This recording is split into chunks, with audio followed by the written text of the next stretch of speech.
할렐루야. 우리 주위 돌아보시면서 예수님 이름으로 사랑합니다 인사 나누시겠습니다. 예수님을 사랑합니다. 예수님 사랑합니다. 예수님을 사랑합니다. 예수님 사랑합니다. 오늘은 시편 41편 1절을 중심으로 가난한 자를 보살피라, 이와 같은 제목으로 말씀의 은혜를 나누고자 합니다. 오늘 우리가 읽은 본문 시편 41편 말씀은 다윗의 시, 인도자를 따라 부르는 노래입니다. 다윗이 이 시를 쓸 때의 상황은 아들 압살롬의 반역으로 도망자 신분이 된 그런 때입니다. 다윗은 자기가 처한 지금의 현실적 상황은 자기 신하인 우리아의 처와 가늠하고 그것을 덮기 위해 우리아를 전쟁터에서 죽인 사악한 죄로 인한 결과임을 인정하고 피난길에 나선 상황이었지만 자신이 알고 있고 자신이 신실하게 믿고 있는, 그래서 늘 자신과 동행하시며 도우시고 승리케 하시는 여호와 하나님께 자신의 처지를 처절하게 말씀드리면서 결국에는 은혜 베푸실 하나님을 영원부터 영원까지 송축하고 있는 시입니다. 다윗은 여기서 자신을 가난한 자라고 말하고 있습니다.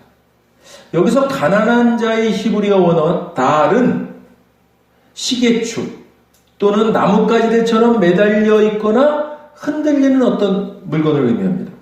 이 의미가 사람에게 쓰일 때는 연약한, 갸냘픈, 힘없는 등의 뜻이 됩니다.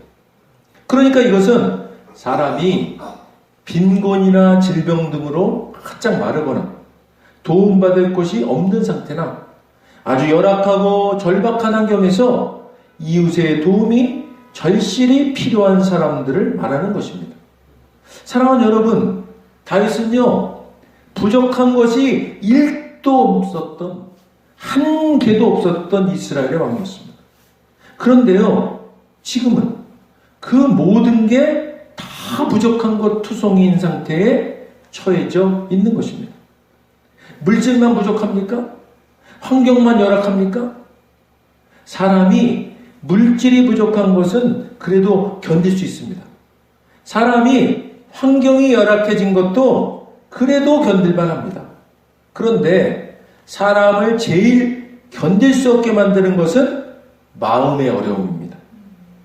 잠언 17장 22절 말씀에 심령의 근심은 뼈를 마르게 한다고 했습니다. 자기가 낳은 자식인 압살롬이 부모인 자신을 죽이겠다고 쫓고 있는 이런 상황의 다윗의 심정을 어떻게 말로 표현할 수 있겠습니까? 이 근심이야말로 뼈를 마르게 하는 것 이상의 고통 아니겠습니까? 여기다가 자신의 가장 가까운 친구였던 아히도벨, 성경은 이 아히도벨을 역대상 27장 33절에서 다윗의 모사였다라고 말하고 있습니다. 모사란 남을 도와 꾀를 내어 일이 잘 이루어지도록 하는 사람을 말합니다. 그런데 다윗이 이 아히도벨을 어느 정도 신뢰했는지 사무엘하 16장 23절에서 이렇게 말하고 있습니다. 아히도벨의 베푸는 모략은 다윗에게 있어서 하나님께 여쭈어 받은 말씀과 일반이었다. 아멘. 이렇게 말하고 있습니다.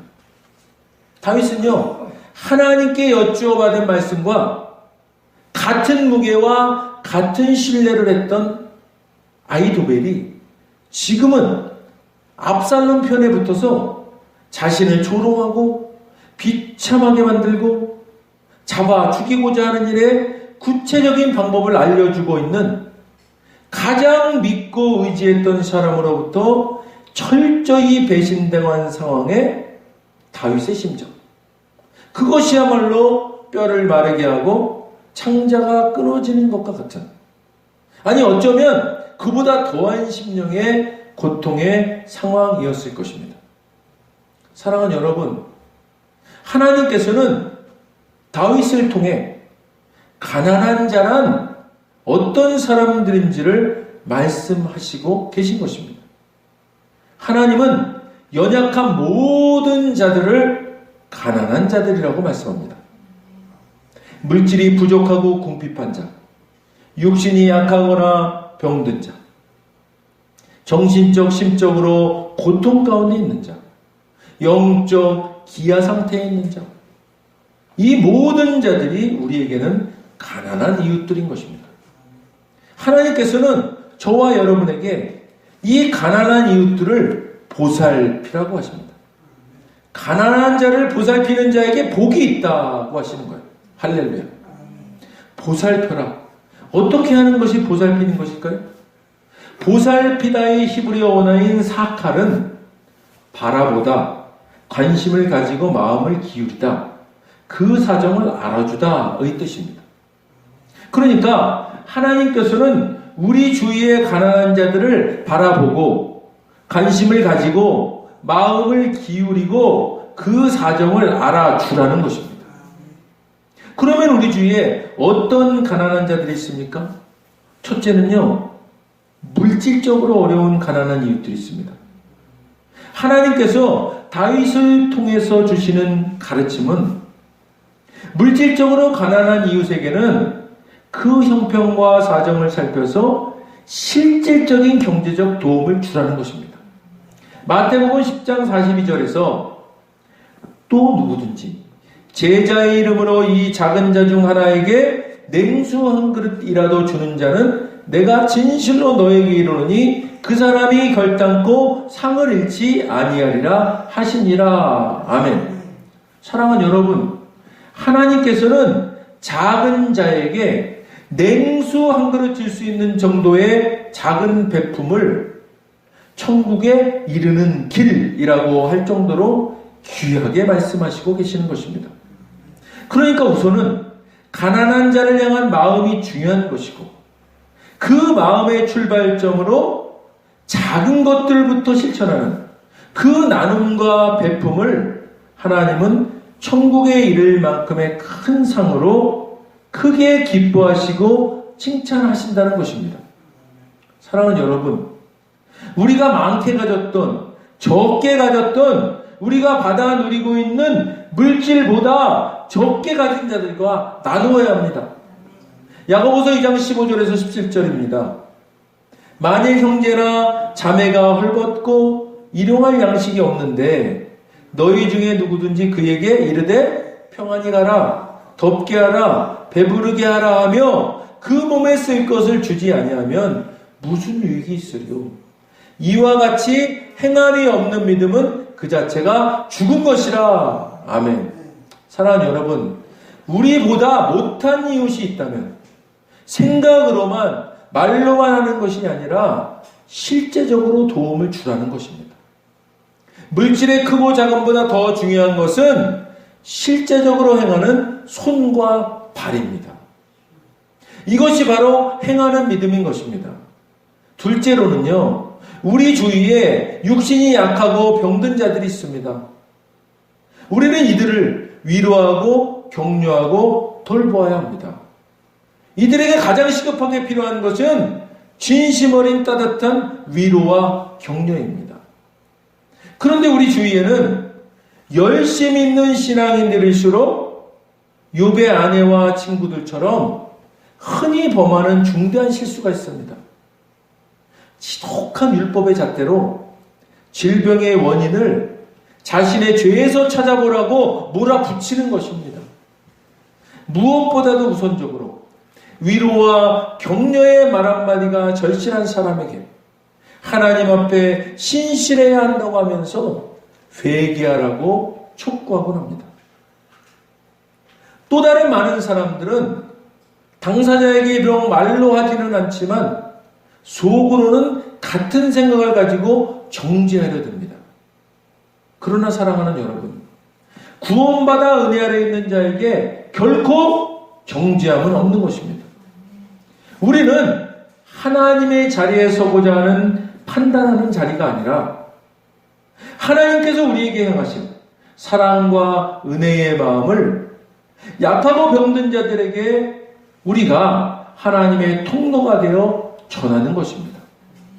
이것이 하나님께서 우리에게 원하시는 육신이 약하고 병든 가난한 자들을 보살피라는 명령인 것입니다. 야고보서 3장 8절에서 9절입니다. 혀는 능히 길들일 사람이 없나니 쉬지 아니하는 악이요 죽이는 독이 가득한 것이라. 이것으로 우리가 주 아버지를 찬송하고 또 이것으로 하나님의 영생대로 지음을 받은 사람을 저주하나니. 아멘. 사랑하는 여러분, 우리의 혀는 사람을 죽이기도 하고 살리기도 하는 것입니다.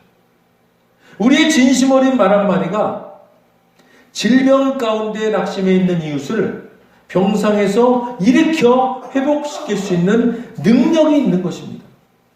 우리 주위의 가난한 이웃인 약하고 병든 자들을 찾아가서 위로하시고 격려하시고 기도해 주시길 바랍니다. 이런 저와 여러분을 하나님은 복 주시겠다고 약속하셨습니다. 할렐루야. 셋째로는 심적 어려움과 고통 가운데 있는 가난한 이웃들이 있습니다. 우리 주위에는 상처 입고 소외당하고 기피하는 이웃들이 있습니다. 또한 영적 기아 상태로 부정적인 무엇인가에 심각하게 사로잡힌 가난한 이웃들이 있습니다. 우리는 이들을 잘 돌보고 바르게 인도해야 합니다. 이들을 잘 돌보고 바르게 인도하기 위해서는 먼저 우리가 온전히 회복되고 말씀 위에 바르게 서야만 합니다. 왜 그렇습니까? 결국 오늘날의 이 모든 심적, 영적인 문제들의 궁극적인 해결책은 하나님의 말씀이기 때문입니다. 사랑하는 여러분, 세상에서는 이런 문제들을 해결하기 위한 여러 가지 의학적, 심리적, 과학적 방법들과 도구들을 사용합니다. 그러나 그 어느 것 하나도 확실한 해결책은 없지 않습니까? 그러므로 이 모든 것들의 궁극적인 해결책은 세상에서 인정하든 인정하지 않든 하나님 말씀밖에 없는 것입니다. 그러니 우리가 주위에 이렇듯 많은 가난한 이웃들을 돌보기 위해서는 우리가 먼저 진리인 하나님 말씀으로 온전한 회복을 이루고 또한 그 말씀 위에 올바로 단단히 서야 하지 않겠습니까? 요한복음 6장 58절에서 이것은 하늘에서 내려온 떡이니 조상들이 먹고도 죽은 그것과 같지 아니하여 이 떡을 먹는 자는 영원히 살리라. 아멘. 생명의 떡인 말씀만이 오늘날 현대인들이 겪고 있는 영적, 심적 문제를 해결할 수 있는 것입니다. 요한복음 4장 14절에서 내가 주는 물을 마시는 자는 영원히 목마르지 아니하리니 내가 주는 물은 그 속에서 영생하도록 솟아나는 샘물이 되리라. 아멘. 영원히 목마르지 않는 생명수인 성령의 은사만이 해결책인 것입니다. 사랑하는 여러분, 구원 받으셨죠? 아멘. 여러분은 이제 더 이상 율법 아래 있지 않고 은혜 아래 있는 하나님 나라 백성, 하나님의 자녀 된 것이죠. 아멘. 그렇다면 구원받아 은혜 아래 있게 된 저와 여러분은 이제 새로운 본성을 가진 새 사람들이죠. 아멘.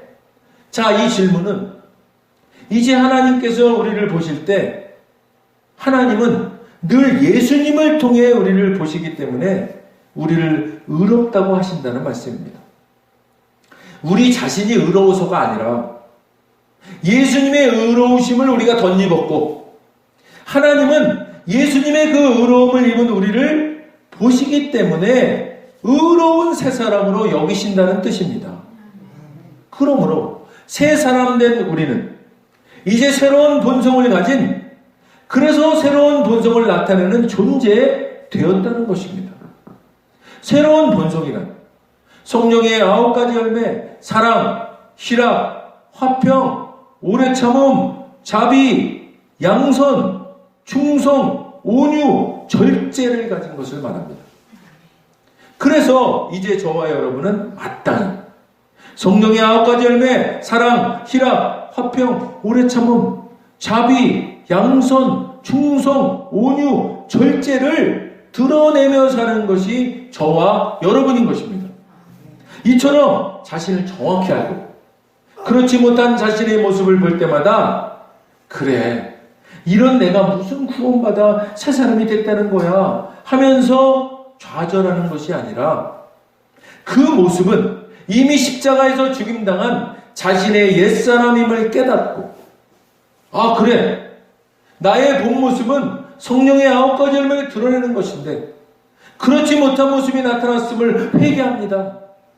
제 안에 계신 성령님, 저를 도와주셔서 늘 성령님께서 인도하시는 성령의 열매를 드러내는 새로운 본성의 모습으로 살아갈 수 있도록 도와주시옵소서 기도하시면서 이것은 예수님을 통해 우리를 보시는 하나님께서 우리 자신도 늘 예수님을 통해 우리 자신을 보는 것으로 의로운 새 사람으로 보기를 원하시는데 악한 사탄 마귀는 아직도 변하지 않은 옛사람인 우리를 보게 함으로써 좌절하게 하고 절망하게 만들어서 결국은 구원의 확신마저 흔들어 버리고자 하는 악한 괴계임을 알아야만 하는 것입니다.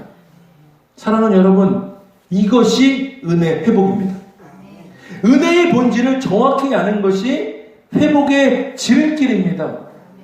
우리 주위에 영적, 심적 고통 가운데 있는 가난한 이웃들의 회복을 돕고 섬기는 일은 우리가 진리의 말씀 위에 올바로 서서 그들을 진리의 말씀으로 인도하는 것입니다. 이처럼 우리가 가난한 이웃들을 돕고 보살필 때 주님은 우리에게 복의 복을 더하여 주신다고 약속하셨습니다. 할렐루야. 기도하겠습니다. 하나님 아버지 감사합니다. 오늘은 하나님께서 우리를 구원하여 주시고 이 구원받아 은혜 아래 있는 백성들은 이제 우리가 어떻게 이 땅에서 살아야 되는지를 오늘 말씀하여 주셨습니다. 하나님, 우리는 아버지 하나님 가난한 자들을 보살피라는 명령을 받은 그 사명을 받은 자들입니다. 우리 주위의 가난한 자들은 물질적으로 가난한 자들, 영적, 심적으로 가난한 자들, 또 우리가 이제 뭔가에 붙잡혀서 사는 그런 가난한 자들, 문제 가운데서 또 질병 가운데서 있는 그 가난한 자들, 약한 모든 자들이 가난한 자들이라고 했습니다. 하나님, 이제 우리는 이 가난한 자를 잘 보살필 수 있는 이제 주님께서 우리 안에 계셔서 우리를 온전히 회복시키시고 우리가 성령의 열매를 드러내며 사는 것으로 그들을 잘 보살피고 섬기는 그런 아버지 하나님 복의 복을 이제 받아 누리는 그런 자들이 되었음을 깨닫습니다. 하나님, 이 땅에서 우리가 그런 아버지 하나님 보살피라는 명령을, 그 사명을 잘 감당해 나가는 우리 될 수 있도록 주님 인도하여 주옵소서. 하나님, 또한 아버지 하나님 우리 과학선교회가 그런 교회로 서기를 원합니다. 주님 영광 받으시옵소서. 하나님, 오늘 이 말씀 붙잡고 아버지 하나님 우리가 이제 약한 자들, 그 가난한 자들을 잘 돌보고 보살피는 그런 아버지 하나님 참으로 존중과 회복, 아버지 그런 공동체로 잘 설 수 있도록 인도하여 주옵소서. 감사드리며 예수님 이름으로 기도드립니다. 아멘. 먼저 오늘 아직 예수님을 구세주로 영접하지 않은 분이 있다면 그분들께 오늘 하나님께서 말씀하십니다. 나는 너희를 사랑하기에 내 아들을 너희에게 주었다. 예수님 우리를 대신해서 십자가에 못 박혀 죽으셨고 우리를 위하여 우리를 대신하여 죽으셨습니다. 그 결과 거룩하신 하나님의 모든 정죄함과 처벌이 우리가 아닌 대속제물이신 예수님께 떨어졌습니다. 성경에 기록된 바 하나님은 거룩하신 동시에 사랑이십니다. 그래서 우리를 사랑하셨음에도 그의 거룩함을 더럽힐 수 없었죠. 누군가가 대신 죽어야 했습니다. 그래서 영생하시는 예수님께서 보좌에서 내려오사 인간의 아기로 태어나셨죠. 죽기 위해 오신 겁니다. 완벽한 인간이신 그분이, 흠 없는 인생을 사신 주님이 우리를 위해 흠 없는 순양이 되셨습니다. 십자가에서 우리 대신 죽으셨고 3일째 되던 날 부활하셨습니다. 아직 예수님을 영접하지 않으셨다면 이 기도를 따라 하시길 바랍니다. 돕는 마음으로 다 같이 따라 하시겠습니다. 하늘에 계신 아버지, 얼마나 멋진 선물을 제게 주셨는지요. 주 예수 그리스도를 보내사 십자가에서 죽게 하셨고 저의 대속제물로 삼으셨습니다. 예수님은 내 죄와 저주와 처벌을 받으셨습니다. 그 모든 것이 십자가에서 완결되었습니다. 오늘날 예수님이 죽음에서 부활하셨기에 나는 예수님 안에서 하나님 앞에 설 수 있게 되었습니다. 하나님의 은총을 받고 선하심과 복의 면류관을 했습니다. 예수님은 이제 나의 구원주이십니다. 예수님은 이제 나의 주님이십니다. 하나님 아버지 감사드립니다. 예수님 이름으로 감사하며 기도드립니다. 아멘. 오늘 이 따라하신 고백, 진심으로 따라하신 이 고백이 믿어지는 은혜가 임하신 분 오늘 구원 받으셨습니다. 할렐루야.